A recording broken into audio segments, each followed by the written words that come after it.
Vamos a abordar este tema desde el punto de vista de lo simbólico y desde el punto de vista de lo filosófico. En ese sentido, consideramos que el que las Naciones Unidas haya denominado a esta efeméride el Día Mundial de la Madre Tierra hace referencia, de alguna manera velada, a algo que contiene la mitología y la historia de las religiones, es decir, cómo por una parte la tierra es algo sagrado, porque la tierra es una diosa, pertenece al mundo de lo divino y por lo tanto todo lo que la rodea pues tiene ese carácter sacramental de alguna manera. Entonces vamos a abordarlo de esa forma y también lo vamos a abordar de otra manera diferente, que es de la filosofía, que ya no ve a la tierra como diosa madre de los dioses y de los hombres, sino que ve también más bien a la naturaleza, a una madre nutricia, un ser que nos acoge a todos, en el cual participamos todos.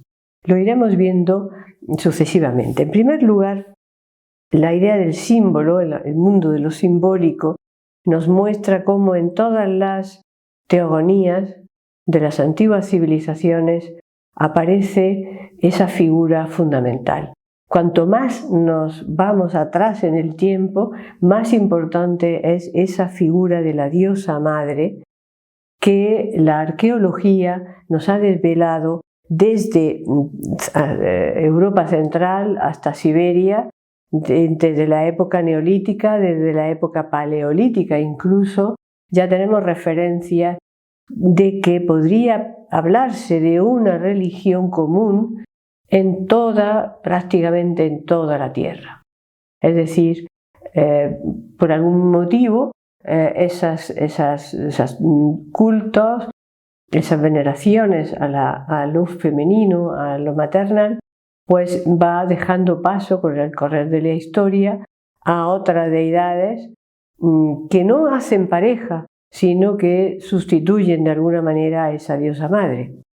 En este sentido tenemos que encontrarnos con digamos el ejemplo más antiguo, que es el de la Venus de Willendorf, que es una localidad que se encuentra en la actual Austria, donde aparecen esas figuras que son las mismas a lo largo de las investigaciones arqueológicas de toda Europa, como hemos dicho antes. Aparece muy protuberante, es una figura que siempre inexorablemente se va a relacionar con la fertilidad, porque tiene pechos muy amplios, caderas muy anchas. Es una figura de mujer nutricia, paridora, y en algunos casos, como luego veremos, también se le representa dando a luz directamente. Entonces ahí nos encontramos que esa escultura que decimos, pues es prácticamente la misma en los distintos lugares donde ha aparecido, y eso ha hecho pensar a los estudiosos que se estaba hablando a lo mejor se estaba tratando de una ginecracia, es decir, un matriarcado, que también se le llama, es decir, sociedades que daban un predominio a las mujeres en todo caso. Ha habido muchas discusiones sobre este tema, pero no deja de ser una hipótesis que se la debemos, de hecho, a Bachofen, que fue el primero que lo dijo en el siglo XIX. Este culto a la diosa madre, pues podemos decir que se encuentra en muchas otras tradiciones, no solo en la europea que hemos hablado del mundo antiguo, del mundo prehistórico.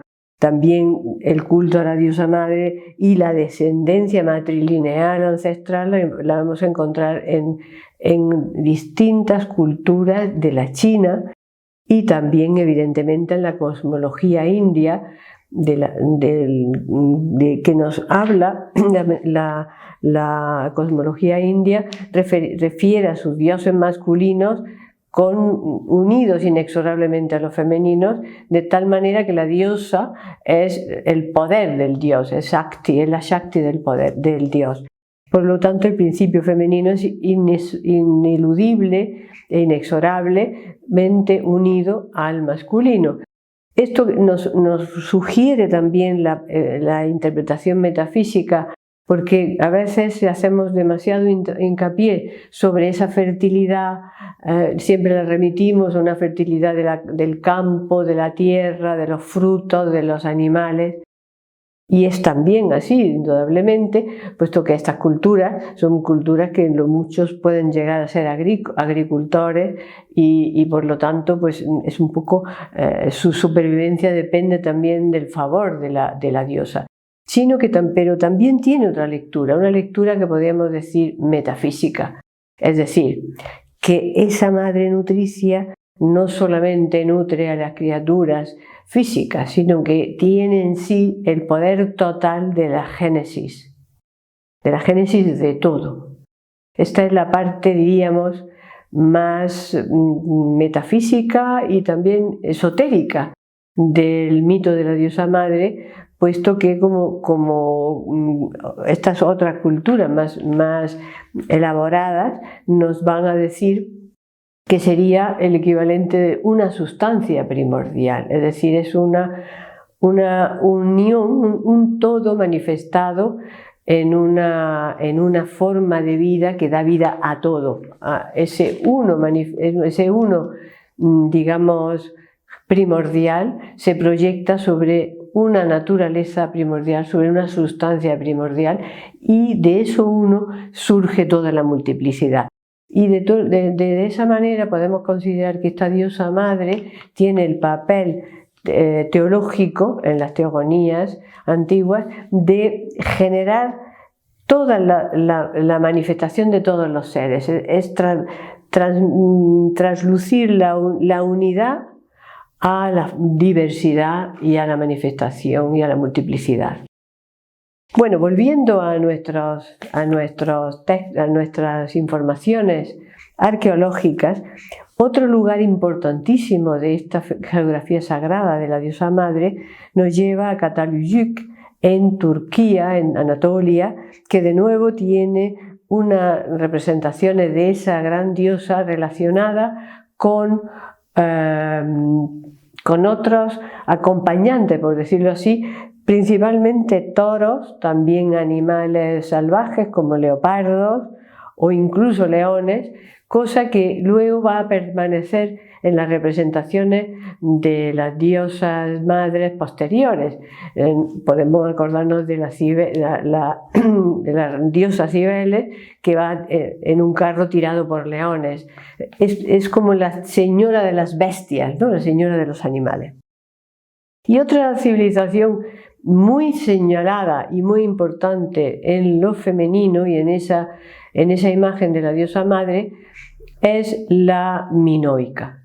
La civilización minoica que la podíamos localizar en el tiempo, en el 6000 a.C., y cuyo apogeo artístico estaría en el 2000 a.C. también, tiene una figura central menos conocida pero muy importante, que es Potnia, la gran madre Potnia, que se llama, Potnia vendría a decir la señora. Esto nos llama la atención, puesto que de una civilización tan antigua aparece una manera de designar a esa diosa madre, que todavía la tenemos también en el cristianismo, que a la madre de Jesús muchos santos le llaman la señora, o nos decimos también Nuestra Señora.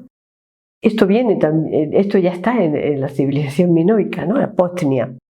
Esta señora es la diosa del todo, es de todo lo que existe, es de todo el universo, de los cielos y de la tierra. Y por lo tanto le están consagrados muchos seres, siempre están acompañadas, estas diosas madres, como hemos dicho antes, de muchos animales, de pequeños seres, pequeños y grandes, de todo tipo, para hacernos ver esa multiplicidad sobre la cual gobierna la diosa. Luego tenemos también una tradición interesante que es la de los celtas, que tiene una figura trina de la diosa madre, como una trinidad, que se puede considerar con mucha influencia de la luna, porque al ser tres figuras, son las que también le llaman las tres madres, se le llama también las tres madres. Evidentemente no podemos obviar nunca el término de la madre, ¿no? La madre está siempre ahí. Esas tres madres, una es joven virgen, que sería un poco como la primavera, otra es madura, que sería como el verano, y luego está la anciana, que sería el otoño-invierno. Estas tres son el símbolo que las acompaña, son la triple espiral en las figuras de la religión celta. También, de nuevo, tendríamos que decir que esta religión tan antigua, precristiana, estaba también por toda Europa. Es decir, que si vamos a preguntarnos por una identidad simbólica común a la mayoría de los pueblos europeos, tendría que ser esta, la del pueblo celta, y con sus tres damas, con sus tres señoras, que también están como relacionadas con las tres fases de la luna. Por otra parte, también tenemos que todo esto lleva a una conclusión. La conclusión es que la vida está relacionada con la mujer y, por lo tanto, la vida cósmica está relacionada con la diosa mujer, la diosa madre. Y, por otra parte, estas representaciones son como facetas, como distintas facetas que acompañan a un simbolismo, a un significado enormemente complejo. En este sentido, pues podemos decir que esta sacralización de lo que consideramos la naturaleza vendría a ser una referencia que nos vendría muy bien ahora. No estamos hablando solo de algo antiguo que ocurrió una vez, también estamos hablando de algo que perdimos y podríamos recuperar, es decir, el sentido sagrado de la naturaleza, a través de esas figuras o a través de esos símbolos o a través de esas incluso fiestas, incluso celebraciones, como todos los pueblos han hecho en torno al mundo natural de alguna manera. Y por otra parte también es bueno que certifiquemos que la idea de la vida incluye también la de la muerte. Es decir, la madre no solamente da vida, sino que esa vida es una vida cíclica, es una vida que va a terminar.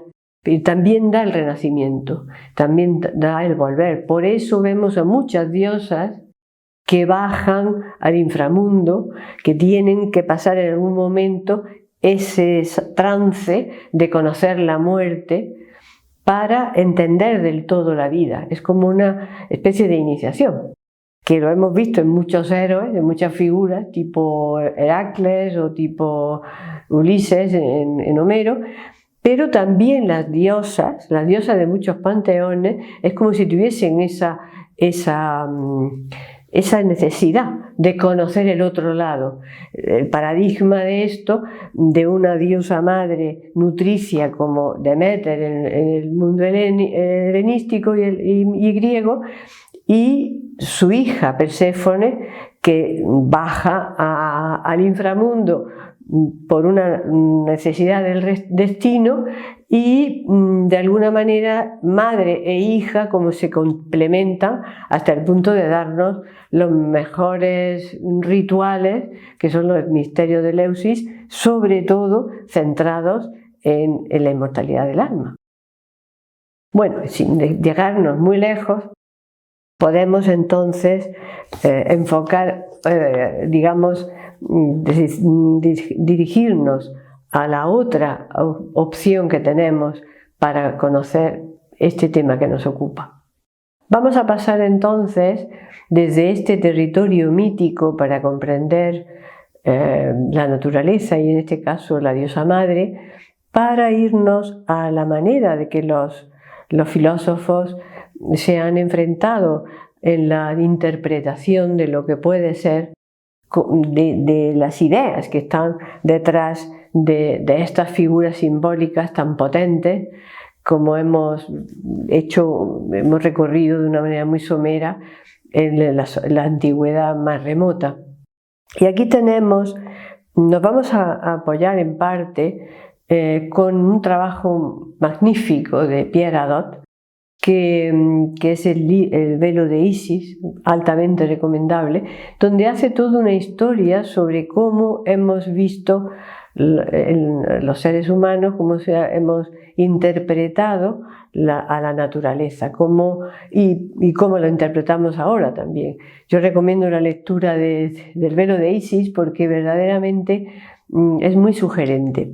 Y bueno, apoyándonos en esta obra tan sugerente, pues podemos empezar diciendo que los grandes filósofos presocráticos, cuando surge la filosofía, el racionalismo, podríamos decir, en la antigua Grecia, pues toman una palabra, physis, que tiene muchos significados. Y lamentablemente, como todo ha ido siempre hacia lo material, pues casi como que lo tenemos identificado con lo material. Y si vamos a hablar, cuando se le ha dado la acepción de qué es la naturaleza, tendemos a pensar de nuevo que es la naturaleza física que conocemos. Pero en realidad no se trataría de eso solamente, se trata también de la esencia, lo que está dentro que se manifiesta. Y esa palabra physis y esa idea asociada a algo que surge del verbo phyo, que significa surgir o brotar, es lo que a los filósofos les intrigó, tratar de explicar cómo se produce esa manifestación de lo creado. Ya no son dioses las que crean, ya no son diosas las que contienen o las que dan la vida, sino que también en este caso tienen el nombre de conceptos mucho más abstractos, de tal manera que la naturaleza cobra cada vez más fuerza y ¿quién está interpretando esto? Pues es el logos. Y hablando de logos, tenemos que remitirnos a Heráclito de Éfeso, que es lo que hace Pierre Hadot, comentar una de sus frases, uno de sus apotegmas, que dice que a la naturaleza le gusta esconderse, ocultarse. Y esto pues ya nos está, de alguna manera, remite al mundo de los símbolos, puesto que el símbolo lo que hace es guardar un significado. Y al decir la naturaleza ama esconderse o ocultarse, Heráclito está sugiriendo algo muy importante, que es que lo visible en realidad guarda y esconde lo real, que es lo invisible. De que sea tan importante lo que luego vamos a poder aprender de esa naturaleza. No vamos a aprender solo los funcionamientos o los comportamientos de los seres vivos, que también, o esa lógica que decía Aristóteles que tenía la naturaleza para comportarse, sino que vamos a entender algo más, algo que está más allá, en el interior oculto de la naturaleza.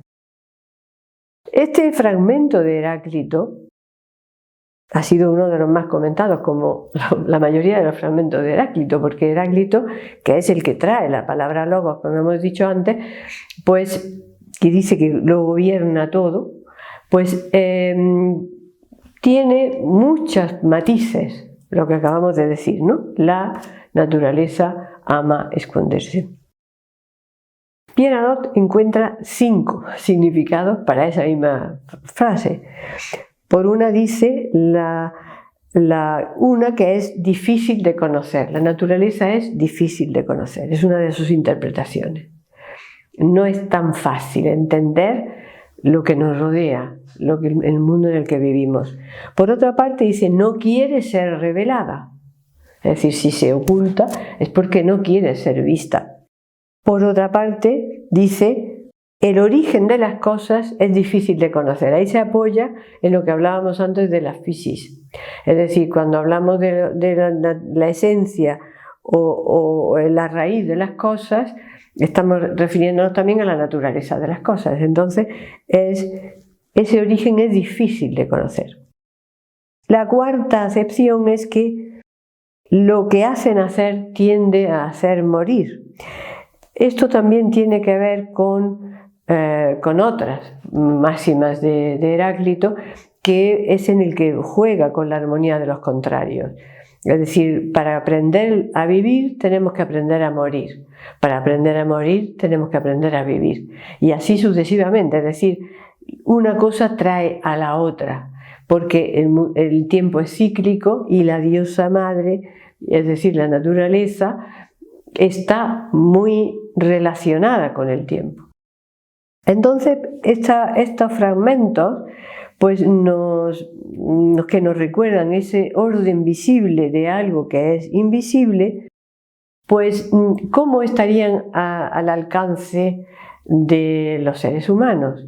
Pues Pierre Hadot tiene para ello un concepto que conocemos de otras muchas obras suyas, que es el que llama ejercicios espirituales. Es decir, que la filosofía tiene un nivel práctico necesario para que a través de la filosofía podamos entrar en la profundidad de las cosas, ¿no? en lo que no se ve a simple vista. ¿Cuáles serían estos ejercicios que nos recomienda Pierre Hadot? Pues el más importante de todos, quizá casi el único, y para ello se basa pues, en Platón y en todos los grandes filósofos, sería la contemplación. Este concepto de contemplación, la contemplación de la naturaleza, no es una contemplación pasiva, es decir, de mirar simplemente, sino que, como de alguna manera lo explicaban los antiguos taoístas, es la posibilidad del ser humano de entrar dentro de lo que hay dentro, en eso que está contemplando, aquello que no está solo bello, fuera.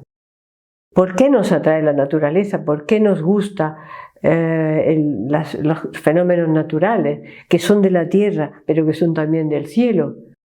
Porque nos traen, nos hacen entrar en una dimensión de nuestra conciencia mucho más elevada. Es decir, como el propio Platón en el Timeo comenta, es importante que nos interesemos por la vida de los astros, que conozcamos el cielo estrellado y intentemos comprenderlo de la misma manera que veamos el mundo que nos rodea, el mundo natural, y queramos entrar también dentro de lo que hay en ese mundo natural. Por eso, cuando vemos cuando contemplamos a los astros, a los planetas, los soles, es una manera también de mirar desde lo alto, dice también Pierre Hadot, que es el ejercicio de los ejercicios, que aparece en muchos de sus comentarios, porque la mejor manera de comprender las cosas es lo que le llamaban también la mirada desde lo alto. Y cuando estamos mirando, contemplando las estrellas, estamos mirando desde arriba hacia todo lo que luego está aquí abajo. Y vemos que hay una serie de correspondencias entre lo que hay arriba y lo que hay abajo. Por algo, Afrodita, que es una de las grandes diosas relacionadas con la naturaleza, es hija de Urano, es hija del cielo estrellado. La naturaleza, es decir, lo que vemos aquí, la unión y la separación de las cosas, son plasmaciones visibles de ese cielo estrellado donde están los dioses mayores. hemos vuelto sin darnos cuenta a los mitos y a los símbolos, porque esa es la dialéctica de la filosofía. La filosofía no se queda sola en los razonamientos y en el logos. Ese logos llega muy lejos, puede llegar muy lejos. ¿Cómo puede llegar más lejos? Utilizando los símbolos, utilizando los mitos, utilizando los significados. Para explicar otro de los ejercicios que nos recomienda Pierre Hadot, es bueno que leamos una cita de Cicerón en el Lúculo que dice: la consideración y contemplación de la naturaleza son como el alimento natural de las almas y de los ingenios. Por ellas nos elevamos, parece que nos hacemos más altos, miramos desde arriba las cosas humanas y pensando en las superiores y celestes, desdeñamos estas cosas nuestras como exiguas e insignificantes. Esta idea nos relaciona con lo que habíamos dicho antes, de que Aristóteles decía que la contemplación de la naturaleza nos daba placeres inexpresables, es decir, nos coloca en otro tipo de dimensiones. Y en este sentido tendríamos que recordar, como nos dice Pierre Hadot, que lo que decía Simplicio era un filósofo maravilloso del momento casi más difícil de la historia de la Academia Platónica, cuando deben de irse los filósofos expulsados por el emperador bizantino, y entonces se van hacia Oriente y hacen todo un trabajo muy importante. Y Simplicio comentó muchísimas obras de Aristóteles, prácticamente casi todas, y con esa línea de conciliar Aristóteles y Platón, pero siempre con la mejor idea de Platón, puesto que para los filósofos neoplatónicos la filosofía de Platón constituía los misterios mayores, mientras que los de Aristóteles, los trabajos de Aristóteles, las obras de Aristóteles, eran los misterios menores.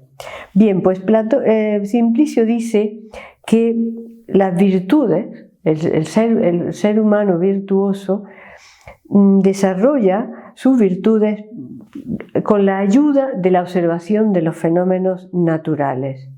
Y para ello sugiere un tipo de ética del conocimiento. Esto luego lo va a elaborar Jacques Monod, que habla también de eso, de la ética del conocimiento.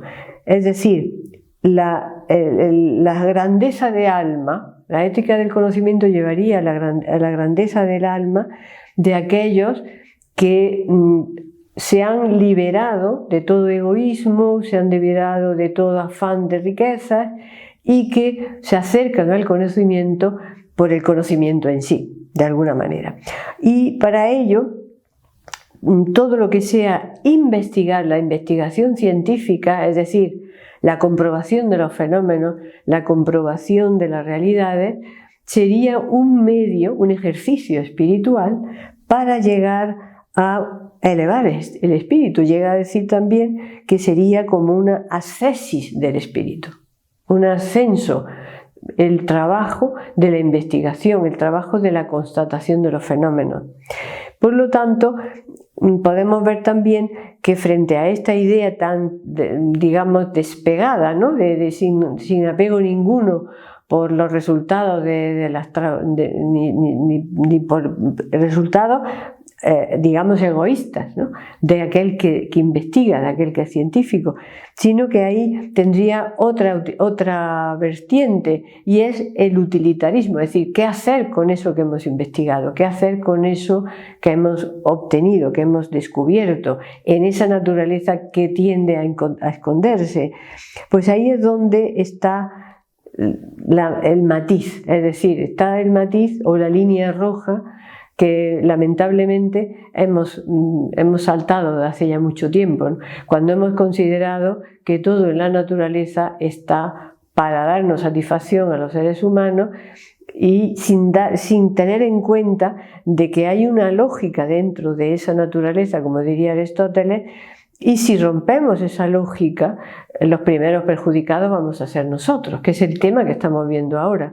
Por no haber sido capaces de entrar en el alma de la naturaleza y entender hasta qué punto está relacionado todo en el mundo manifestado, como eso lo hemos obviado y nos hemos quedado con el utilitarismo y con el egoísmo de la dominación de un ser de la naturaleza, que es el ser humano, sobre los demás, estamos empezando a ver las consecuencias de los excesos.